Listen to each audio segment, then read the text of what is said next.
Hello guys, അങ്ങനെ നീണ്ട ഒരു മാസത്തിന് ശേഷം നമ്മൾ ബത്തേന്ന് കമ്പനി സ്റ്റേയിലോട്ട് നാളെ മാറുമോ. അപ്പോൾ ഓർത്തു ബത്തയുടെ ഒരു വ്ലോഗ് എടുക്കാമെന്ന്. ഇതാണ് ബത്തയുടെ അവസ്ഥ. എപ്പോഴും തിക്കും തിരക്കും കാര്യങ്ങളൊക്കെ ആയിട്ട് എപ്പോഴും ഇതുപോലെ റഷായിരിക്കും ഇവിടെ.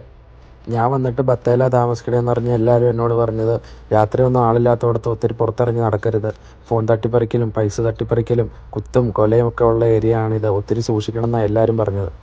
എല്ലാ ദിവസവും പോലീസ് ഇങ്ങനെ ആരെങ്കിലുമൊക്കെ ഇടിച്ചു കൂട്ടി വണ്ടിയിൽ എടുത്തിട്ടുകൊണ്ട് പോകണം നമുക്ക് കാണാം ഇവിടെ. ബംഗാളികളും മലയാളികളും ഒരുപോലെ ഉള്ളതുകൊണ്ട് തന്നെ ബംഗാളി മാർക്കറ്റ്, മലയാളി മാർക്കറ്റ് എന്ന് പറഞ്ഞ് രണ്ട് തിരിവുകളുണ്ട് ഇവിടെ. എല്ലാ സാധനങ്ങളും അത്യാവശ്യം അഫോർഡബിൾ പ്രൈസിൽ ഇവിടുന്ന് നമുക്ക് കിട്ടും.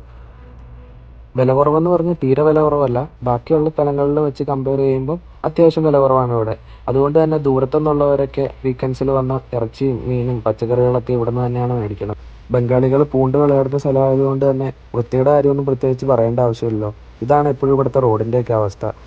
പിന്നെ ഒരു സൈഡിൽ മൊത്തം ഫോണിൻ്റെ സ്പെയർ പാർട്സും ഫോൺ സർവീസിങ്ങും ട്രാവൽസും അതുപോലെ തന്നെ കാർഗോയുടെയും കൊറിയറിൻ്റെയും ഒക്കെ ഓഫീസുകളാണ് ബാക്കി ഒരു സൈഡുള്ളത്. ഇവിടുത്തെ വേസ്റ്റ് മാനേജ്മെൻ്റ് ഒക്കെ ശരിക്കും ഒത്തിരി നല്ലതാണ്. എന്ത് വേസ്റ്റ് ആണെങ്കിലും ഈ കാണുന്ന ബിന്നിൽ കൊണ്ട് ഇട്ട് കഴിഞ്ഞാൽ രാത്രി ഗവൺമെൻറ്റിൻ്റെ വണ്ടി വന്ന് അതെടുത്തുകൊണ്ട് ക്ലിയർ ചെയ്ത് പൊക്കോളും. ഉംറയ്ക്കും ഹജ്ജിനൊക്കെ ഉള്ള എല്ലാ പാക്കേജുകളും ബത്തേന്നാണ് സ്റ്റാർട്ട് ചെയ്യുന്നത്. അതുകൊണ്ട് തന്നെ ഈ തിരക്കും ബ്ലോക്കും ഒക്കെ ഇവിടെ സ്വാഭാവികം തന്നെയാണ്.